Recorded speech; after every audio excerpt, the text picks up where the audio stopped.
মনের মুকুর গল্প পাঠের আসরে আমার সমস্ত প্রিয় বন্ধুদের জানাই সাদর আমন্ত্রণ। মূল গল্পে যাওয়ার আগে আমি আপনাদের বলবো যে গল্পটি যদি আপনাদের ভালো লাগে তাহলে অবশ্যই একটি লাইক দেবেন ও গল্পটি শেয়ার করবেন। আর যদি চ্যানেলটি এখনো সাবস্ক্রাইব না করে থাকেন তাহলে সাবস্ক্রাইব করে দেবেন। এবার তাহলে মূল গল্পে আসা যাক।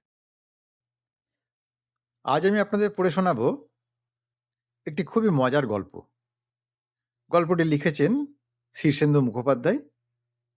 গল্পের নাম পেঁপে সেদ্ধ। যারা টিফিনে পেঁপে সেদ্ধ খায় আমি তাদের খুবই শ্রদ্ধা করি, বুঝলেন? কেন মশাই, যারা পেঁপে সিদ্ধ খায় তাদের শ্রদ্ধা করার কি আছে? না, দেখুন, যারা এভারেস্টে ওঠে, বানজি জাম্প দেয় বা ট্রাপিজে খেলা দেখায় তাদের প্রতি কি আমাদের শ্রদ্ধা হয় না? আমি যা পারি না তা আরেকজন যখন অনায়াসে পারে তখন শ্রদ্ধাকে ঠেকানো বড়ই মুশকিল। হুম, আপনার কথা শুনে মনে হচ্ছে আপনি পেঁপে সিদ্ধ পছন্দই করেন না। না না, আমি পেঁপেকে শ্রদ্ধা করি, আর যে খায় তাকেও শ্রদ্ধা করি। হ্যাঁ, বুঝেছি মশাই।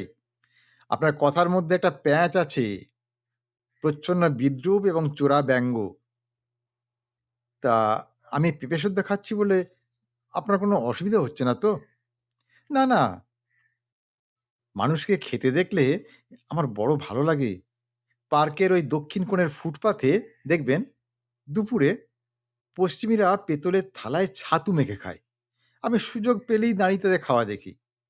কিংবা ধরুন অফিস পাড়ায় টিফিনের সময় বাবুরা যে রাস্তায় চাউমিন, রোল বা ঘুগনি দিয়ে রুটি সাঁটে, সেই দৃশ্যটাও কিন্তু ভারী সুন্দর। তারপর ধরুন এই সুন্দরী মেয়েরা যখন আকাশমুখো হয়ে হাঁয়ের মধ্যে জল ভরা ফুচকা ফেলে, তখন সেই দৃশ্য দেখে আমার বড় আনন্দ হয়, বুঝলেন? মানুষ খাচ্ছে, তাদের পেট ভরছে, তৃপ্তি হচ্ছে, এ তো অতি সুন্দর ঘটনা।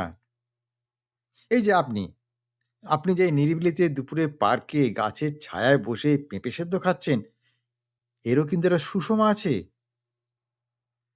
দেখুন, পেঁপে সম্পর্কে আপনার বিরূপ ধারণা থাকতেই পারে, কিন্তু এই কথা স্বীকার না করে উপায় নেই যে পেঁপের মধ্যে কিন্তু প্রচুর ভিটামিন, খনিজ এবং হজমের সহায়ক উপাদান আছে।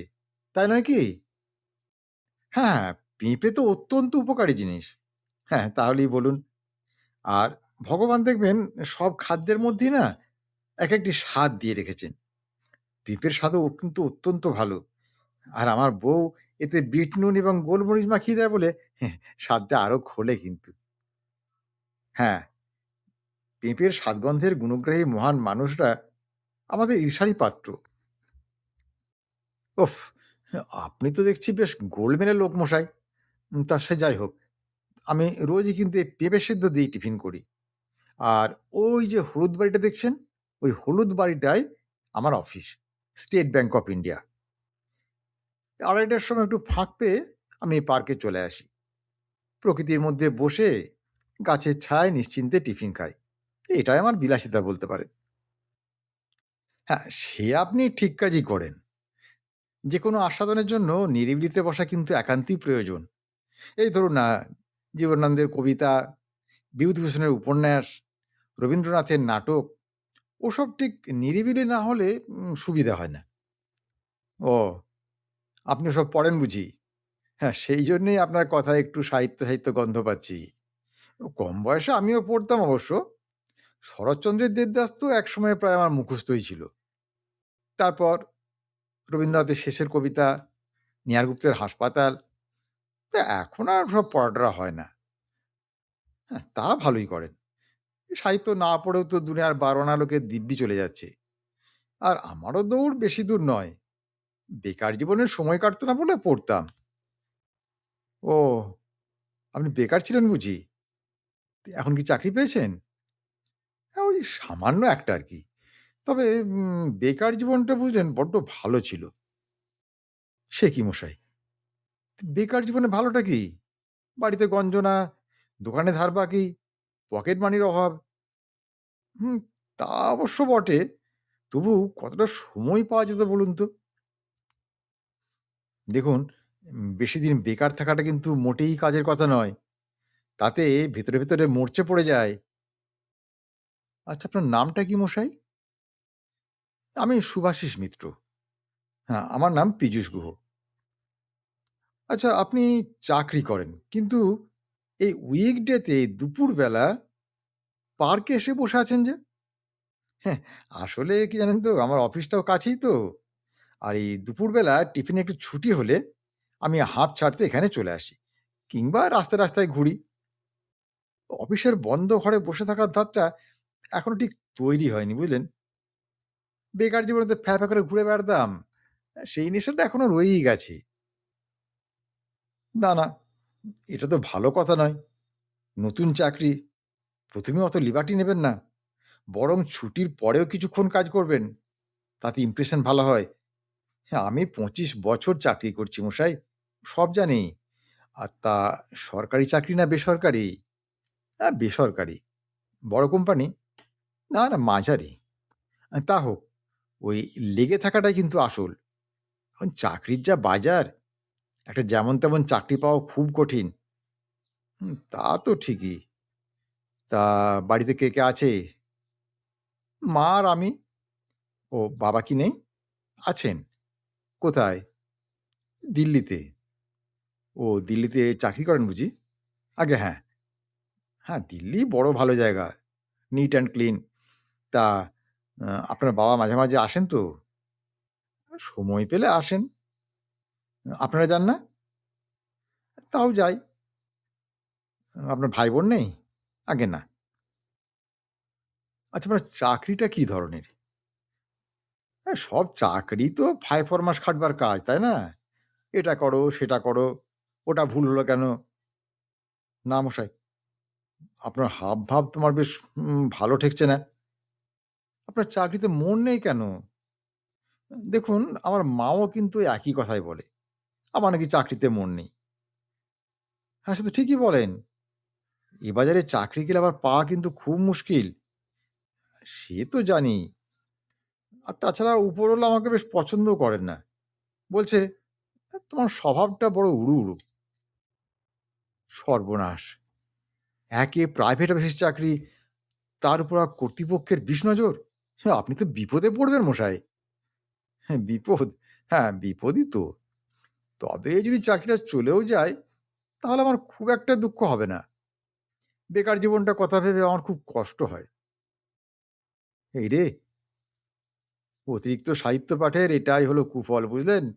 এইজন্যেই, শুধু এইজন্যেই বাড়িতে সাহিত্য-টাহিত্য আমি ঢুকতে দিতেই চাইনি। ও! তবু কি সাহিত্য আপনার বাড়িতে ঢুকে পড়েছে নাকি? আর বলবেন না মশাই। তার বউটার জন্যেই। সে আবার সাহিত্য পাগল মানুষ। বই না পড়লে তার ভাতই হজম হয় না। আর এই বদঅভ্যাসটা আমার ছেলেমেয়ে দুটো পেয়েছে। হ্যাঁ, তবে ভাগ্য ভালো যে তারা উচ্ছন্নে যায়নি। লেখাপড়ায় বেশ ভালোই। মেয়ে তো চাকরিও করছে। বাহ! দেখবেন মশাই, যা করার চাকরিটা বাঁচিয়ে করবেন। চাকরিটা নিয়েই তো সমস্যা। ওই ৪ দেওয়ালের ভেতরে যতক্ষণ আটকে থাকি, ততক্ষণ মনে হয় যেন কবরখানা। আর বাইরে বেরোলেই মনে হয়, উফ! কি মুক্তি! হ্যাঁ, হ্যাঁ, সে তো আমাদের সকলেরই ১ম একটু খারাপ লাগে। কিন্তু পরে দেখবেন সব অভ্যেস হয়ে যাবে। এখন মাথার উপর বাবা আছেন বলে হয়তো সংসারের প্রেশার-টেশার অত টের পাচ্ছেন না। কিন্তু যখন প্রেশার আসবে তখন বুঝবেন এই চাকরিটার মূল্য কতখানি। হ্যাঁ, হ্যাঁ, সে তো বটেই। আচ্ছা, তারপর ধরুন বিয়েও তো করতে হবে। তখন দায়িত্ব বাড়বে। তাই চাকরি না হলে কি চলে বলুন? বিয়ে?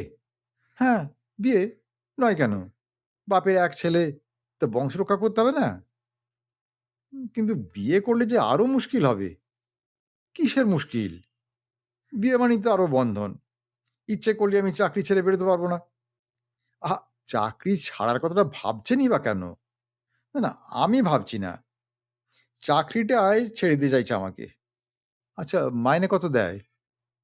দেয় কিছু, আমার চলে যায় মোটামুটি। ৪-৫ হাজার হবে? ঐরকমই। কিছু কম বেশি। তা খুব খারাপ তো নয়। তাহলে চাকরিটা আপনার ভালো লাগছে না কেন? আমার তো সেটাই প্রবলেম। আমার কলিগরা আমাকে খুব বোঝানোর চেষ্টা করে। আচ্ছা, কখনো প্রেমে-টেমে পড়েছেন? কেন বলুন তো? অনেক সময়ে প্রেমে পড়লে উড়ু, উড়ু উড়নচণ্ডী ভাবটা কেটে যায়। ওই স্বভাব বাউন্ডুলে দেওয়াই হলো প্রেম। না, না, মেয়েরা আমাকে পছন্দই করে না। কেন? আপনি তো বেশ হ্যান্ডসাম, স্মার্ট লুকিং। দেখুন, প্রেমের ব্যাপারেও আমি বোধহয় খুব একটা সিরিয়াস নই। মেয়েরা আমাকে অ্যাট্রাক্টিভ বলেই মনে করে না। হ্যাঁ, হাসালেন মশাই, হাসালেন। আজকালকার মেয়েরা কত অপদার্থ, ভ্যাগাবন্ড আর কাকলাস চেহারার ছেলেদের প্রেমে পড়ে হাবুডুবু খাচ্ছে। আর আপনার মতো উজ্জ্বল চেহারার ইয়ং ম্যানের লাভার জুটছে নাকি হয়? আপনি বোধহয় মেয়েদের ভয় পান। না, না, ঠিক উল্টো। আমার মনে হয় মেয়েরাই আমাকে এভয়েড করে। তা কেন করে সেটা ভেবে দেখেছেন? না। তাহলে ভাবুন এবং নিজেকে মেরামত করুন। ও কি? মুখটা এমন করুণ হয়ে উঠল কেন? দেখুন, আমি তাহলে একটা ঘটনার কথা আপনাকে বলতে পারি। হ্যাঁ, বলুন না। কিন্তু আপনার হাতে কত সময় আছে? হ্যাঁ, আপনি তো পেঁপে সেদ্ধ শেষ করে টিফিনের বাক্স প্রায় বন্ধই করে ফেলেছেন। এবার বোধহয় অফিসে ফিরবেন তো? আরে তাতে কি আছে? ২৫ বছর চাকরি হয়ে গেছে। আর ১৪ মাস পরে রিটায়ার করব। তো এখন তো একটু আধটু লিবার্টি নিতেই পারি। ওর দেরি হলেও কেউ কিছু বলবে না। ও, তাহলে বলব কি? স্বচ্ছন্দে। দেখুন, আমি যখন বেকার অবস্থায় ভ্যাগাবন্ডের মতো ঘুরে বেড়াচ্ছি, সেই সময়ে হঠাৎ একদিন সকালে রাস্তায় একটি মেয়েকে দেখে আমি ভারী অবাক হয়ে যাই। মেয়েটি খুব একটা লম্বা নয়, আর বেঁটেও নয়। খুব ফর্সা নয়, আবার কালোও নয়। রোগাটে হলেও ঠিক রোগাও বলা যায় না। কিন্তু আশ্চর্য এবং অদ্ভুত হলো তার মুখখানা। মুখখানা যেন রূপের সীমানা ছাড়িয়ে গিয়েছিল। এত নমনীয়, কোমল লাবণ্য চোখেই পড়ে না। আর ভারী মিষ্টি ছিল তার চোখ দুখানা। একেবারে মায়ায় ভরা। তাকে দেখেই কেমন যেন আমার অস্তিত্বের মূল টলে গেল। তার আগে বা পরে কোনো মহিলাই আমাকে এতটা বিচলিত করেনি। আমি একবারে মন্ত্রমুগ্ধের মতো হিপনোটিক একটা স্পেলের মধ্যে তাকে পাছে হারিয়ে ফেলি, এই ভয়ে ফলো করতে শুরু করি। আজকাল তো মেয়েদের ফলো করাটা উঠেই গেছে। সব আপনাদের আমলে ছিল। তা অবশ্য বটে। হ্যাঁ, কিন্তু আমি এগিয়ে গিয়ে তার সঙ্গে আলাপ করার আর সাহস পেলাম না। যদিও সেটাই হয়তো স্বাভাবিক হতো। তা ফলো করে, করে আমি শেষ অবধি একটা গলির মুখ অবধি যেতে পেরেছিলাম। মেয়েটা গলির মধ্যে ঢুকে যাওয়ায় আমি আর সাহস করে এগোতে পারলাম না। খুব নার্ভাস লাগছিল। আচ্ছা, আচ্ছা, তারপর? আমি কিন্তু ওই গলিটা চিনে রাখলাম। পরদিন সকালে গিয়ে দাঁড়িয়ে রইলাম ওই গলির উল্টো দিকে। ঘন্টাখানেক বাদে সে বেরোলো এবং আমি তাকে আবার ফলো করতে শুরু করলাম। একবারে কলেজ অবধি। কোন কলেজে? ওসব এখন থাক, গোপন থাক। আচ্ছা, ঠিক আছে, ঠিক আছে। বলুন। তা বাড়ির গলি এবং কলেজ, তা দুটোই আমার চেনা হয়ে গেল এবং রোজই ফলো করা চলতে লাগলো এবং আমার নার্ভাসনেস, ভয় এবং লজ্জা আরও বাড়লো তার প্রতি আকর্ষণ। মেয়েটা ১ম কিছুদিন আমাকে লক্ষ্য করেনি। কিন্তু তারপর করল। তো সেটা আপনি কি করে বুঝলেন? হ্যাঁ, ওসব কিন্তু বোঝা যায়, বুঝলেন? আচ্ছা, তা মেয়েটা আপনাকে এই প্রশ্রয় দিচ্ছিল কি? আগে না, বরং মুখে বিরক্তি এবং পায়ে সন্ত্রস্ত ভাব দেখতে পেতাম। তেমন জাহাবাজ মেয়ে হলে গার্জিয়ান বা পাড়ার দাদাদের দিয়ে হামলা করাতে পারত। সেসব করায়নি। কিন্তু কাঠিন্য দিয়ে বুঝিয়ে দিল যে ব্যাপারটা সে পছন্দ করছে না। আচ্ছা, এমন হতেই পারে যে হয়তো তার কোনো বয়ফ্রেন্ড ছিল। আজকাল তো আর লেজুর জুড়তে দেরি খুব একটা হয় না। হ্যাঁ, সেটা একটা সম্ভাবনা বটে। আমারও তাই মনে হয়েছিল। কিন্তু তার বয়ফ্রেন্ড থাকলে কোনো না কোনো সময়ে দেখা যেত হয়তো। কিন্তু সেরকম তো কাউকে মঞ্চে অবতীর্ণ হতে দেখিনি। আমার চিন্তারাজ্যের যাবতীয় লজিক উধাও হলো। আমি সবসময় তাকে নিয়ে নানান রকম সম্ভব অসম্ভব চিন্তা করতাম এবং সবই পরাবাস্তব চিন্তা। ঠিক এরকম ইনফ্যাচুয়েশন এ যুগের ছেলেদের হওয়ার কথাই নয়। হুম, হুম, খুব কঠিন। হ্যাঁ, মেয়েটির ব্যক্তিত্ব ছিল কিন্তু খুব সাংঘাতিক। কখনো উগ্র সাজে সাজতো না। খুব সাদামাটা পোশাক পরতো। সঙ্গী সাথীও বিশেষ দেখিনি। যখন কলেজ থেকে বেরোতো, তখন ২ জন বা ৩ জন বান্ধবী কখনো সঙ্গে থাকতো। আচ্ছা, আপনি নাম-টাম বা ঠিকানা জানার চেষ্টা করেননি? না। কারণ উপায় তো ছিল না। ওহ! তাহলে তো লস্ট কেস। ঠিকই তাই। মাত্র মাস ৩ এক বাদে একদিন মেয়েটি গলির থেকে আর বেরোল না। পরদিনও না। তার পরদিনও না। মেয়েটি সম্পূর্ণরূপে মুছে গেল। হ্যাঁ? কোথায় গেল? দেখুন, আমার অনুমান কোনো একটা ছুটির মধ্যে তারা বাড়ি পাল্টে অন্য কোথাও চলে গিয়েছিল। এহেহে! তা আপনি তখন কি করলেন? বুঝতেই পারছেন। আমি তো কয়েকদিন সম্পূর্ণ বেহেড হয়ে গিয়েছিলাম। তারপর এমবিএ পড়তে দিল্লি চলে যাই। কি বললেন? এমবিএ? হ্যাঁ, বাপরে! দিল্লির সেই বিখ্যাত ইনস্টিটিউটে নাকি? মানে ওই আরকি। তাহলে তো আপনি সোজা লোক নন। MBA pass? আহা! ওর লজ্জা পাওয়ার কি আছে? শিক্ষাটা কি লজ্জার ব্যাপার নাকি? না, ওটা কিছু নাই। ওতে অত গুরুত্ব দেবেন না। আচ্ছা, ঠিক আছে, দিচ্ছি না। তারপর? তারপর কলকাতায় এসে আমি এই অফিসটায় চাকরি পেয়ে যাই। বেতনের কথাটা কি আবার জিজ্ঞেস করব নাকি? আর লজ্জা দেবেন না। এটা কিন্তু অর্থনৈতিক গল্প নয়। আচ্ছা, বুঝলাম। বলুন।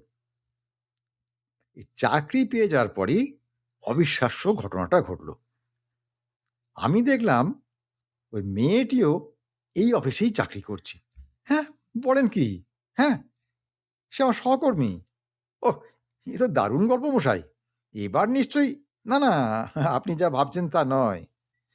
মেয়েটা ঠিক আগের মতোই কঠিন ও অবিচল। লক্ষ্য করলাম অফিসের কেউই তাকে ঘাঁটায় না। সবাই প্রবল সমীহ করে এবং দূরত্ব বজায় রাখে। আচ্ছা, মেয়েটিকে আপনাকে চিনতে পারল? না পারার কথা তো নয়। কিন্তু সেটা একেবারেই প্রকাশ করল না। এমনকি কোনো সূত্রেই আমার সঙ্গে পরিচয় বা বাক্য বিনিময় পর্যন্ত করল না। হ্যাঁ, এরকম আর হয় নাকি? হ্যাঁ, খুব প্রয়োজন হলে সে বেয়ারা দিয়ে আমার কাছে নোট পাঠায়। কখনো নিজে যেচে কথা সে বলে না। আচ্ছা, আর সকলের সঙ্গে বলে? হ্যাঁ, প্রয়োজনে সকলের সঙ্গেই কথা বলে। বাদ শুধু এই আমি। আচ্ছা, লক্ষণটা ভালো না খারাপ? তা জানি না। কারণ এসব ব্যাপারে আমি তো খুবই অনভিজ্ঞ। আচ্ছা, আপনি নিজে কথা বলার চেষ্টা করেননি কোনোদিন? হ্যাঁ, পাগল নাকি?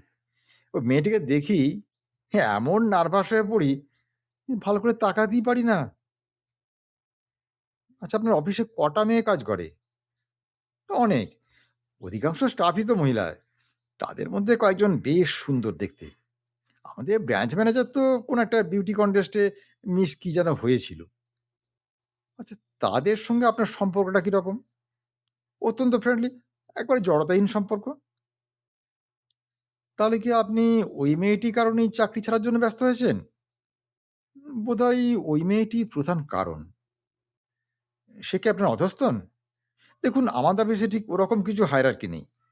সবাই নিজের কাজ করে। প্রত্যেকেই প্রফেশনাল।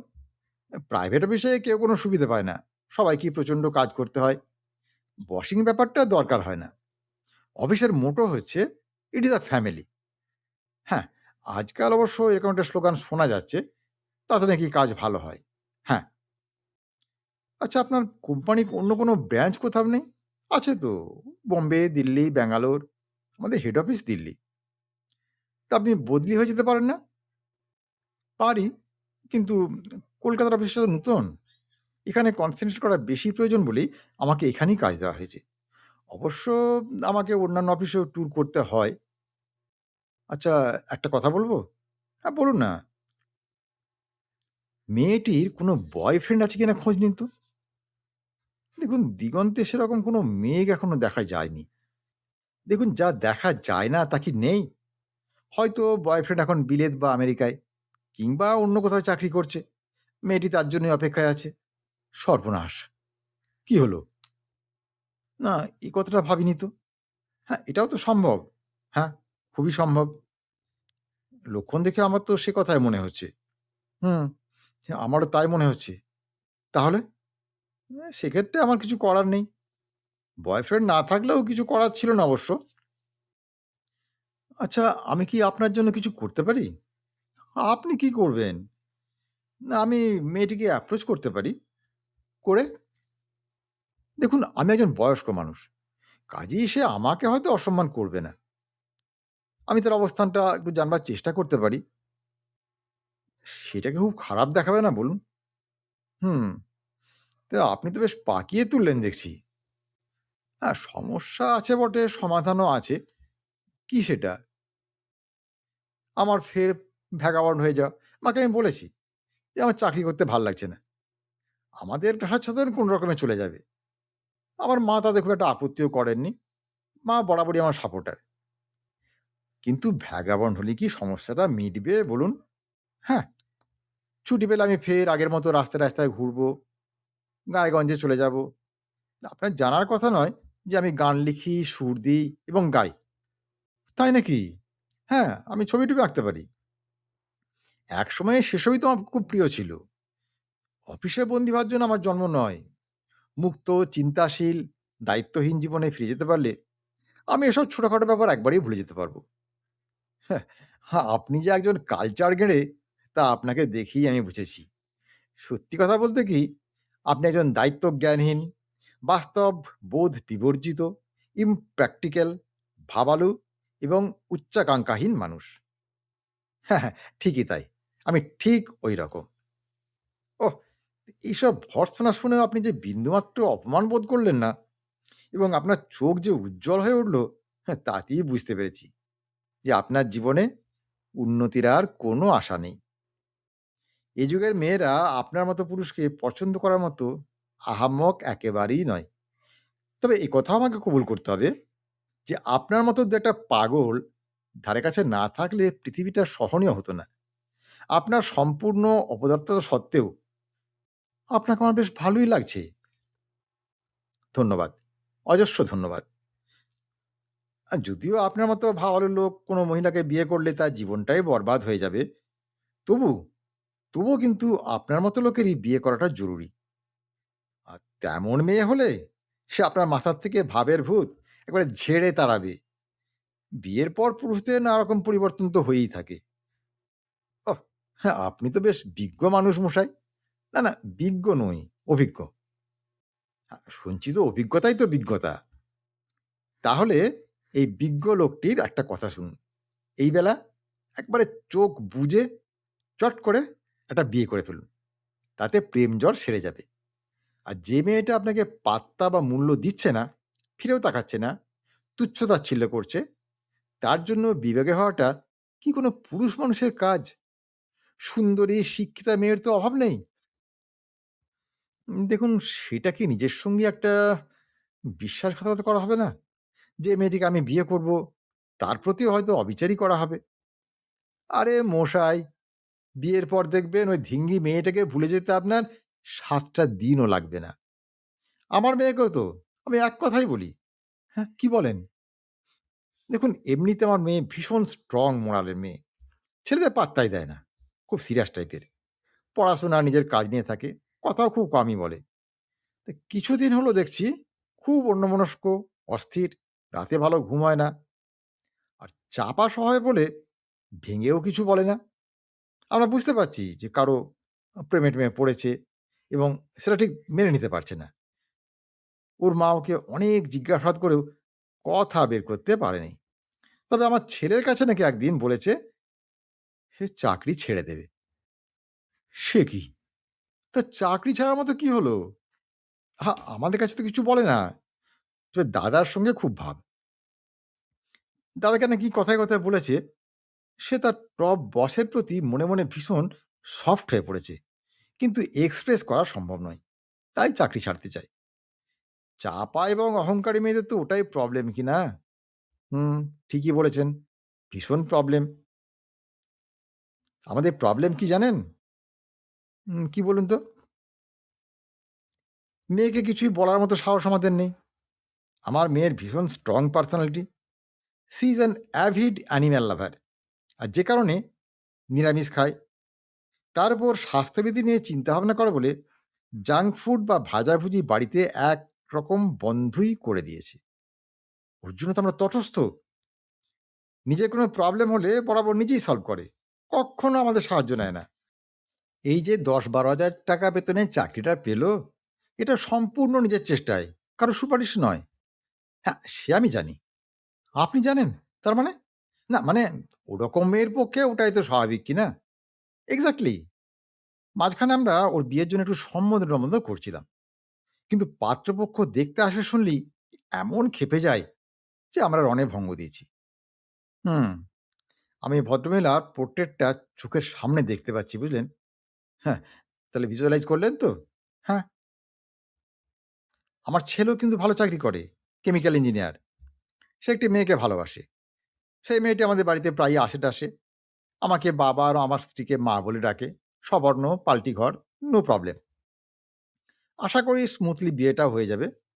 কিন্তু মেয়েকে নিয়ে কি করি বলুন তো? যাকে ভালোবাসে তাকে একবার চোখ বুজে বলে ফেললেই তো হয় ব্যাপারটা।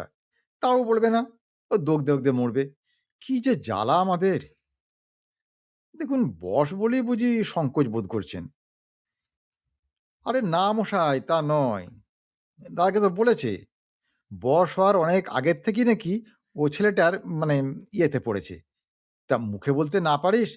আজকাল তো ইমেল-টেল করা যায়। তাই কর না। ঠিক কিনা বলুন? হ্যাঁ, ঠিকই তো। বিশেষ করে বসটি যখন অবিবাহিত এবং ইকুয়ালি ইন লাক। আ কিছু বললেন? না, একটা স্বগতোক্তি করলাম আরকি। মাঝে ওই স্বগতোক্তি করা ছাড়া আমার তো আর কিছুই করার থাকে নাকি, না? আচ্ছা। তা আপনিও তো সেই মেয়েটিকে একটা ইমেইল করতে পারেন। পারি, কিন্তু মেয়েটা হয়তো জবাব দেবে না। হ্যাংলা ভাববে। কি মুশকিল! তা আপনিও তো দেখছি আমার মেয়ের মতোই সেই সনাতন যুগের লোক। এই যুগের ছেলেমেয়েরা মেন্টালি কত ফ্রি, কত স্মার্ট। হ্যাঁ, সেটা অবশ্য ঠিকই বলেছেন। আমাদের খুবই মিল। ওই সনাতন যুগ থেকে বেরিয়ে আসতে আর পারছি না। আচ্ছা, আপনার কোম্পানিটার নামটা কি যেন? Tight rope. হ্যাঁ? ঠিক শুনলাম কি? Tight rope? আপনি ওভাবে তাকিয়ে আছেন কেন? ঠিকই শুনেছেন। আচ্ছা, টাইট রোপের অফিস তো ক্যামাক স্ট্রিটে। হ্যাঁ, ক্যামাক স্ট্রিটই তো। তাহলে যে বললেন আপনার অফিস কাছেই? হ্যাঁ, ক্যামাক স্ট্রিটটাই বা কি এমন দূর বলুন না। আপনি কি একটা দীর্ঘশ্বাস ফেললেন? হ্যাঁ, ফেললাম। কেন? কারণ পেঁপে সেদ্ধ সম্পর্কে আপনার মতামতের পর হয়তো পাল্টাতে হবে।